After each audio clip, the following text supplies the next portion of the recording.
I am Allanon.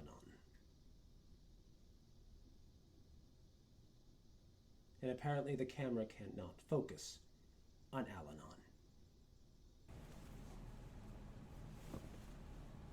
Hello. Hi. My name is Oscar and Fire. As you well know, I'm not actually Allanon. That'd be stupid.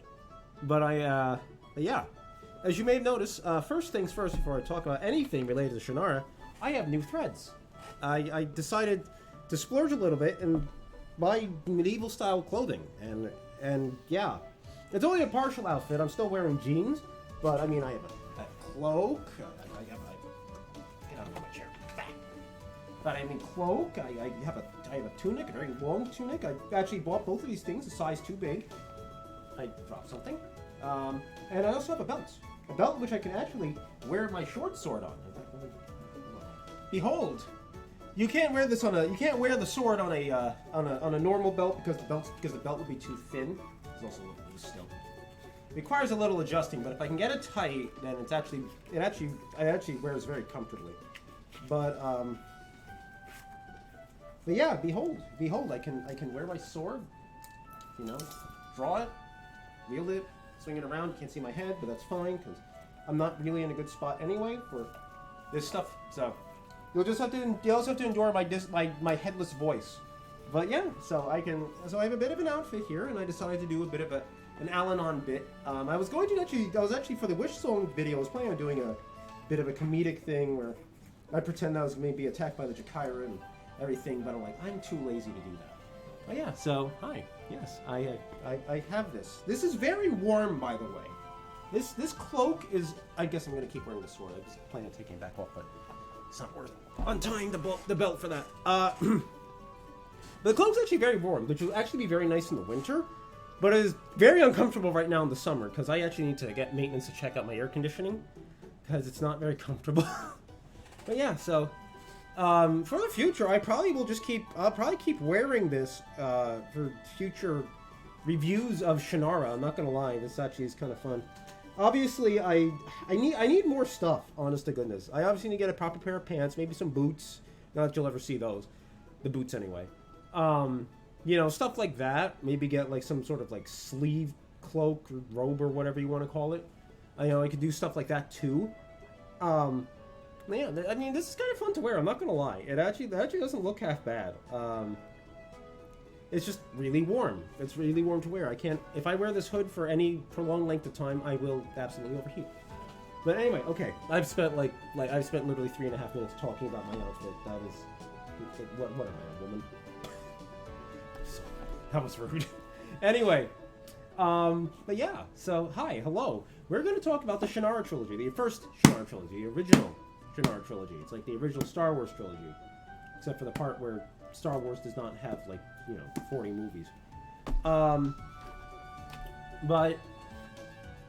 okay, so I've been kind of debating what I want to talk about first, because like I said in the Wish Song video, there are two topics I really kind of want to cover. My nose is itching. I want to cover Allanon, and then I want to cover the trilogy as a whole. And I think I want to do it in that order because it makes a little more sense. Obviously, as a recap video of the trilogy. My nose is so itchy. So first things first, there's the matter of Allanon, and the kind of character Allanon is. So obviously, Allanon is the Gandalf of at least the Sword of Shannara, right? He's the mystical character. He's how do I want to put this? Obviously Gandalf is Allanon rather is like the wizard of the tale, right? He has mystical powers. He knows more than he lets on. He's the most, he's very, very capable. So I think that, so obviously that's the role he plays. But he's also very different from Gandalf. First of all, of course, anyone who's read any of the apocryphal works of Tolkien knows that Gandalf is in fact a lesser angel. He's not human at all.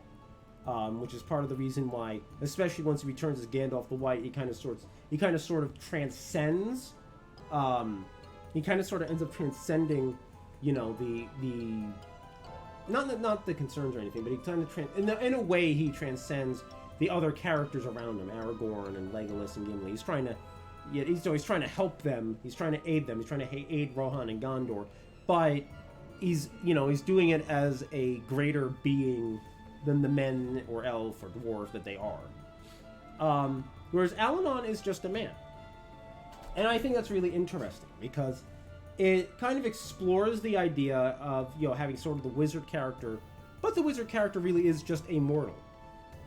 Just a mortal in the story, But the simple fact of the matter is anything that Gandalf conceals or anything Gandalf does can be explained partially by the fact that he also doesn't totally think like a normal man, right?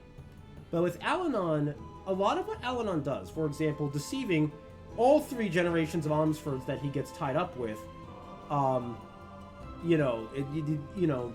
deceiving all 3 of them, at least in part with their quests and everything, right? That's as far as Allanon is concerned, that is a decision he is making as an individual, right? He's not like applying like the rules or desires of a greater being or anything. He's literally making the decision on his own. And I think that makes Allanon just inherently not more interesting, but it makes Allanon an interesting character. Not more interesting. That's just silly way to put it. But I think it makes an interesting character, of course, because he's inherently fallible, right? He's not angelic, he's not divine, he is a mortal man. He is fallible, and he's capable of making mistakes. Now the question is, how many mistakes does he make? I would say that, except for Wish Song, obviously he makes mistakes in all 3 books. It's made very obvious that he makes errors in all 3 books, errors in judgment. Perhaps the Elfstones being the one where he makes the least. Because in the Sword of Shannara, for example, he obviously goes the wrong direction trying to find Shay. And then, he's not there, he's not present at all when Shay has to engage in his final confrontation with the Warlock Lord, and a somewhat premature confrontation, no less. And then, of course, in Wish Song, he continually actually makes tactical errors, in like trying to gauge, how close the Mord Wraiths are on his tail, to the point where he actually, of course, they get ambushed by the Hades horn, and of course he dies to the Jakira. Because not necessarily because it was predicted he would die, of course, but part of the reason they are defeated by the Jakira is because he didn't predict that the Mord Wraiths would consider they would go through the path they did, and B, that they would summon such a powerful foe to try and stop them, right? So obviously Allanon makes mistakes. Now here's another question though, and this is something that all 3 books kind of address, and that is Allanon's love of deception. Not necessarily love of deception, but his propensity to deceive. Allanon generally makes a point to not tell the whole truth to the people to the Omsfords that he drags into the Grand Quest. Now, is this a bad thing? And I would actually argue no, for the most part. In the Sword of Shannara, the simple fact of the matter is the eponymous sword is very much almost vaguely a ridiculous weapon if you really think about it. The sword is not an actual weapon, not a non-natural weapon that you wield as a weapon, that you wield to cut with, but it is in fact a magical talisman that reveals the truth to people, right? It reveals the darkest, innermost truths of... This is a little bit scuffed for some reason. Interesting. Anyway, oh yeah, that's right. I oiled the blade. Not that it matters that much, but yeah, I oiled the blade. I forgot. That's why it's greasy. But anyway, but of course it's a weapon. It's a talisman of truth. It reveals the truth, to whoever is confronted with it and whoever wields it as well. Shay realizes the truth of his own broader cowardice during, in the face of the enemy. And of course, it reveals in the end the Warlock Lord's own existence, the truth of the Warlock Lord's own existence. And if Allanon had revealed that right off the bat, it's very obvious that Shay would have rejected that out of hand. Like, psychologically, he would have just rejected the idea that a sword would be used for anything other than, hacking and slashing, but... And I think that even though it comes across as a little cruel, Allanon's judgment call in that regard is correct. Because the simple fact of the matter is because Gerald Shannara, being a peerless warrior, if I recall correctly, I'm about to read First King, but Gerald Shannara, being a peerless warrior, of course, viewed the sword as a sword, and it resulted in his failure, if my memory serves with that story. And it's also mentioned, of course, in the Sword of Shannara. But the part of the reason he fails is because he doesn't realize the nature of the weapon, and so he uses it incorrectly. And then in the Elfstones of Shannara, of course, the thing that Allanon keeps from both Will and Amberil is the fact that Amberil will in fact have to sacrifice herself in order to create the rebirth of the Elcris. And that is not something that people that young, I mean, they're both like what? Like, you get sort of like young to mid-age teenagers, I think. Obviously, people that young are not necessarily going to accept, death that early. And he left it to them to kind of learn the truth for themselves and cope with it themselves. And of course, it kind of breaks Will's heart because, of course, he and Amberil fall in love during their journey. But at the same time, and of course that sets up the tragic aspect of the tale and everything. But was Allanon wrong to conceal this fact? No, because the odds that one or both would reject the ultimate fate of Amberil of Lessadil was too great, and the need for them to accept that fate on their own terms was too great. And then finally, there's the nature of the Wish Song and Allanon concealing what was to come. Because he probably figured what was required of Bryn in order to get through the Maelmord. He probably correctly guessed that she wasn't gonna be able to brute force her way through the Maelmord, but rather that she was going to have to, deceive the Maelmord in order to get through it. And I think that actually is the only real mistake Allanon made. In addition to the fact that he didn't predict he didn't realize the exact nature of the Ildach and realize that it was going to try and corrupt anyone who came close to it. That it was going to whisper, dark nothings at them and try and get them to, take up its power and keep it alive. Even Allanon himself I think it's implied that Allanon himself might have succumbed to such temptations, even though, of course, he, along with the spirit of his father, Bremen, were the ones who were most desirous of its destruction. But Allanon's mistake there is less that he didn't tell Bryn precisely what she must do in the Maelmord, because she might find herself afraid of that outcome. But rather what he should have done is that he should have trained Bryn. Allanon should have trained Bryn Omsford in the use of the Wish Song, rather than kind of just giving her that one demonstration when she explodes the trees, near the Rainbow Lake. He should have actually been actively teaching her the limits of the Wish Song.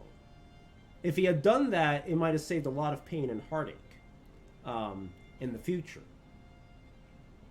She might have been able to do something more, say, for example, when the Jakaira attacked Allanon, in the Wolf's... Was it Wolf's Cut? No, it was beyond the Wolf's... I don't know how to pronounce that. Anyway, beyond the mountains, though, he could have taught her more, and she could have been of more use, because she spends a good deal of the story as a damsel in distress, or as the damsel in distress archetype, before she kind of starts to learn her powers when she kills that spider gnome. But in broad strokes, though, Allanon's choices, while seemingly cruel on the surface, are completely understandable. So on the whole, yeah, I like the character. I like the character of Allanon. I'm gonna stop playing with this now. But I like the character of Allanon. I like his fallibility. I like the fact that he's kind of a jerk sometimes. I like that he's kind of prone to anger and rather impatient with people, and a little too overly expectant that people will just indulge his whims.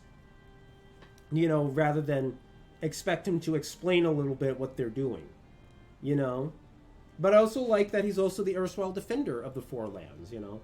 I think obviously some of his coolest moments are when he's helping to fight the demons. Using his fire to drive them back, and when he creates that huge wall of fire to lure out the Dagdamor, stuff like that. And I thought that it was also fitting that Allanon died. That Allanon died eventually, because of course the part of the theming of the books is that eventually all things come to an end. That no thing is actually eternal, even though some things may come very close to that sort of existence, like the King of the Silver River. The King of the Silver River, of course, is been around for many thousands of years, but even one day the King of the Silver River will end, right? So yeah, I think it's cool. I think it's stuff that's worth addressing and worth talking about. And of course, the other thing worth talking about is the Shannara Trilogy as a whole, which is an amazing trio of books. As I almost throw this book on the floor and set it back on the table, and an annoying banging sound that's going to spike my audio. It's going to spike the audio waveform in the when I'm doing the editing for this. But it's an amazing trilogy of books, and I can really see how Terry Brooks ended up making another writing another 3 dozen books in the series. Not quite 3 dozen, it's like 2.5. But books in the series, though, going forward. I could see how, in having read these, of course, 20 years ago, and now rereading them now, I can see it. I can see how these things came about. The Sword of Shannara is the weakest link of the 3, but it's solid, even though it's derivative and its story isn't always as engaging as it should be. It's still a very clear and easy to understand foundation for what would come after, and that's a really strong place to be. It's a really strong place to be in. It's a really good place to be in, to have that.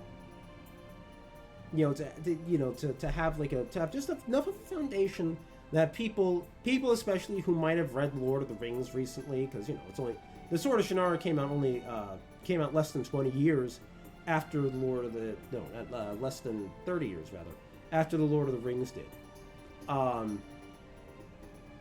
And the Lord of the Rings in a lot of ways would be fresh in people's minds, and people who hunger for more fantasy in a time period when fantasy still was not a very popular, fairy stories and so forth were not a very popular genre, would gobble something like the Sword of Shannara, would gobble it straight up, They would consume that because it's like, oh, this is kind of Lord of the Rings-ish. And that actually, I could see why that would be such a good introduction for this tale, and then Terry Brooks takes it in a whole new direction with the Elfstones of Shannara.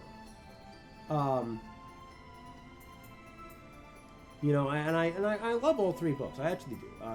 Even though yesterday, I recorded yesterday, when I was talking about the Wish Song Shannara, I didn't really know what to say. That's mostly because the book kind of just stands on its own.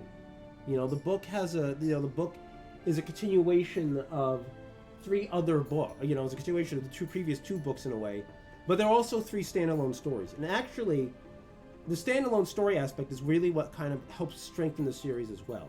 Because, of course, going forward after this, Terry Brooks would start making more and more intertwined stories. Stories that were, stories that are prequels and sequels to one another and require each other to make complete sense. Whereas the Sword of Shannara, the Elfstones of Shannara, the Wish Song of Shannara, the First King of Shannara are all standalone stories, but are kind of tied together by different, by threads in the stories. Of course, as you go on, the Scions of Shannara after this one, or rather the Legacy of Shannara, it comes after this one, of course, it's actually a series of 4 interrelated but also somewhat independent stories, though the 4th book does require the previous 3 having been read to make sense. But then you get after that and you get, say, the Genesis of Shannara, which is definitely a interrelated trilogy of books. Voyage of Gerald Shannara, interrelated trilogy. High Druid, same thing. The Word and the Void actually is a little bit more of 3 independent stories again, but they are still interrelated in a much more strongly than the Shannara Trilogy here. But I actually think that's one of the book's strengths, because the thing is that as you keep going down on the series, going along on the series rather, I hate that sentence. Going along in the series though, you start to kind of see the weaknesses in Terry Brooks's writing as he becomes overly reliant on making the stories connect to one another. And he starts kind of stretching them a little thin. And then of course there's Defenders, which goes back to being 3 independent stories, but he's already stretched everything too thin prior, right? And then The Fall of Shannara is just a disaster because he stretches it out. He stretches these 4 books out way too much, and it kind of like weakens the entire quadrilogy of books in a terrible, terrible way. So in a lot of ways, I wouldn't call it like peak Terry Brooks, but in some ways, these 3 books are like, they are in their own way sort of a peak in the series. Like the very beginning is its own sort of little storytelling peak, little storytelling niche that really comes together in an interesting and compelling, an interesting, compelling narrative. And I'm actually really excited to start reading, I'm really excited to start reading First King. I definitely have to order The Legacy of Shannara, and then I gotta check the publication history. I gotta see if The Word and the Void and Genesis came next, or if it was the Voyage of Gerald Shannara and they started writing the others. I almost feel like The Word and the Void came after The Legacy, because it was kind of its own independent thing. And then it was the Voyage of Gerald Shannara, and then it was Genesis of Shannara, but I'm not sure. I gotta check that. Though, regardless of what the actual publication order is, when I read The Word and the Void, I'm definitely going to go straight into the Genesis of Shannara, rather than jump around to the actual publication history. Oh, that's right, there's Legends of Shannara duology too. Forgot about that. That's the Legends of Shannara. I knew that was a thing, I just couldn't remember what it was.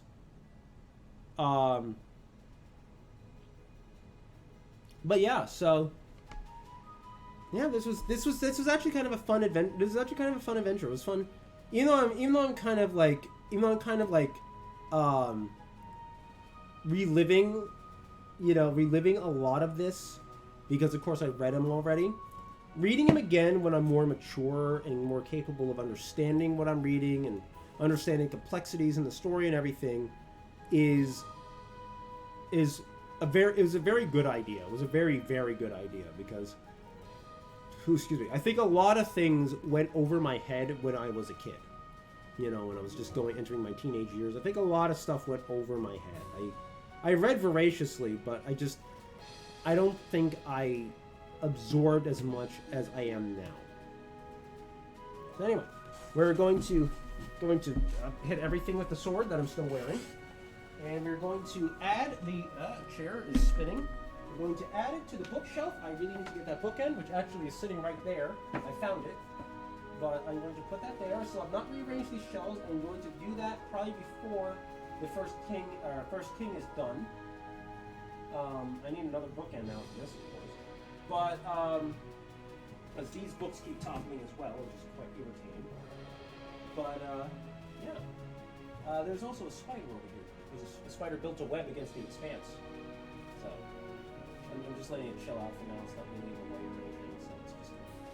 It can stay there. It can stay there for now. Anyway, yeah, I want to thank you all for watching. This has been a fun adventure. This has been a fun adventure. I'm kind of used to this now. It's not that warm anymore. But, yeah. I hope that you enjoyed this video. I hope you enjoyed my rambling. I hope you enjoyed my fashion talk for 3.5 minutes. If you did, leave a like and a comment down below. Be sure to check out... I need to add... I keep forgetting to change the auto description for my videos. Because I got to get rid of the Facebook link. I got to get rid of the Extra Life link. And instead have to add my Twitch link. Because, of course, I am streaming over on Twitch. Streaming video games and stuff. You know, so... You know, you can check that out. You can check my Twitch. It's literally twitch.tv/OscarandFire, so it's very easy to do that. But, yeah. So, when I next return, I will be discussing the first king of Shannara. Maybe I will get a little bit more of this outfit. Not sure yet. Really should kind of save a little money just in case things go awry for whatever reason. But I also kind of want to... I mean, I kind of want to... As best as I'm able, I want to commit to, you know, the things I do to entertain people, to commit to streaming and to commit to making YouTube videos, and, you know, on some level, you know, I've been reading a lot of like Tolkien stuff lately. You know, we've got the Children of Hurin here and the Fall of Gondolin here, and, you know, it's kind of giving me the hankering to play Third Age Total War again, given that Divide and Conquer has done yet another major release in the past, like, what was it, 8 months or something like that, but we shall see. We'll see. I mean, part of the problem is that I need time and I need energy, and I just don't have either. Well, I have time, but I don't have the energy lately, and it's kind of depressing. And I really would love to have the ability and the financial security, not like a lot of financial security, just enough to like pay my monthly bills, to actually commit to at least doing a little bit of my own thing for a little while, because I'm very tired of being a retail employee and just being an employee to people and just being an employee under people in general. It's getting very wearying on the soul. But yeah. Anyway, that's frankly a topic for another video entirely. So, thank you for watching, and I will catch you when the first king of Shannara is done.